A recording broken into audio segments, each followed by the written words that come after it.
আবারও আপনাদেরকে একটা নতুন রেসিপিতে অনেক অনেক স্বাগত।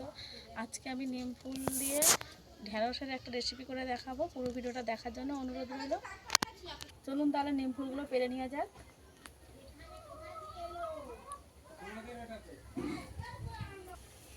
নিম গাছটা এখন অনেক বড়, তাই আকৃতি দিয়ে নিম ফুলগুলো পেরে নেবো।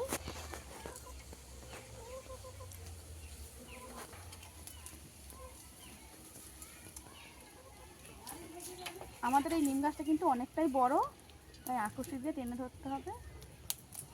আর এখন সবে নিম ফুল হচ্ছে, কিন্তু দুই একটা ডাল ভেঙে নেব আমি। এগুলো হলেই আমার হয়ে যাবে, আর পারবো না, চলে যাবো রান্নার কাছে। নিয়ে চলে এসেছি, এবার বেছে নেব।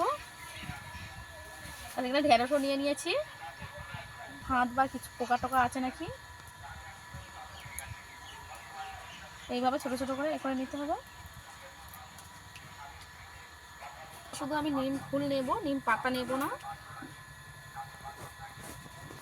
এই গরমের দিনে কিন্তু নিম ফুল খুবই উপকারিতা, আপনারাও বাড়িতে বানাবেন।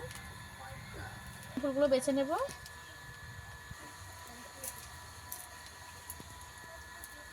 নিম ফুলগুলো ভালো করে একটু পরিষ্কার করে নিতে হবে।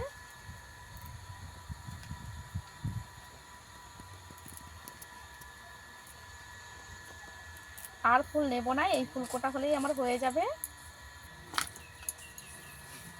এবার আমি ঢেঁড়সগুলোকেও কেটে নেব। প্রথমে ঢেঁড়সগুলো আমি গোটা অবস্থায় জলে ধুয়ে নেব।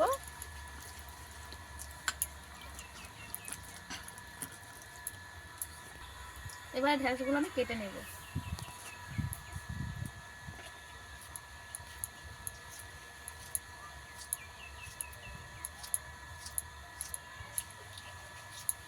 ছোট ছোট টুকরো করে কেটে নেব।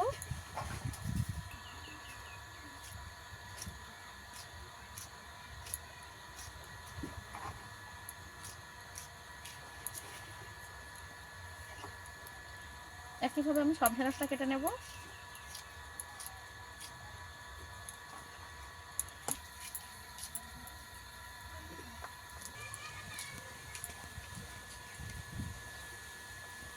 ঢেঁড়সটা আমার সব কাটা হয়ে গেছে। এবার ফিরে আসছি রান্নার কাছে। উনুনটা ধরিয়ে নিয়েছি, কড়া গরম হয়ে গেছে, তেল দিয়ে দেব। দুটো শুকনো লঙ্কা দিয়ে দেব। এখানে আমি নিম ফুলগুলো ভালো মতো ধুয়ে নিয়েছি। এবার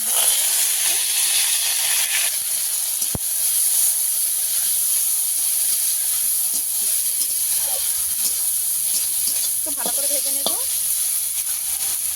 নিম ফুলটা এরকম হালকা হালকা ভাজা হয়ে গেছে। এবার ঢেঁড়সগুলো দিয়ে দেব।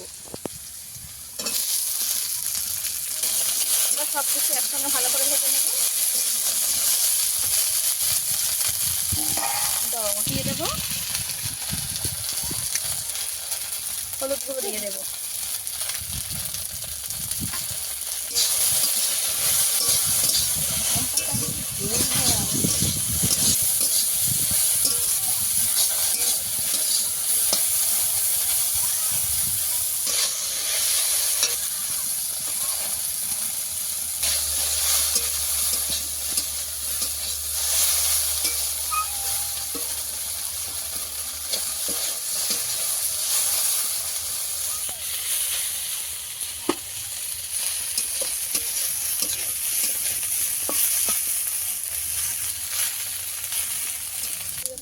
নিম পাতার জল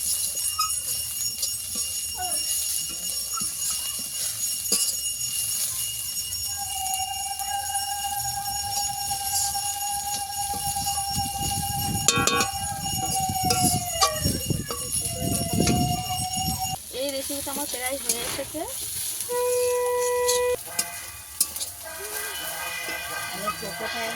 এই রেসিপিটা আমার রেডি হয়ে গেছে, নামিয়ে নেব। সব কিছু ভালো মতো সিদ্ধও হয়ে গেছে।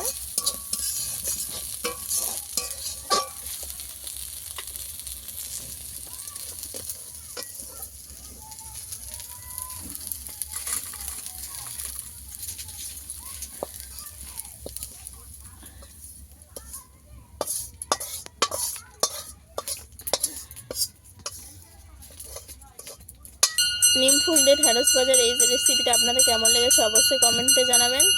গাছে সবে নিম ফুল ফোটা আরম্ভ করেছে। আপনারা অবশ্যই ঢ্যাঁড়স দিয়ে এই রেসিপিটা বানিয়ে খেয়ে দেখবেন, কেমন হবে কমেন্টে একটু জানাবেন। আজকের ভিডিও এই পর্যন্ত, দেখা হচ্ছে অন্য কোনো নতুন ভিডিও নিয়ে। আপনাদের যদি ভিডিওগুলো ভালো লাগে থাকে লাইক কমেন্ট শেয়ার ও সাথে সাবস্ক্রাইব করে পাশে থাকবেন।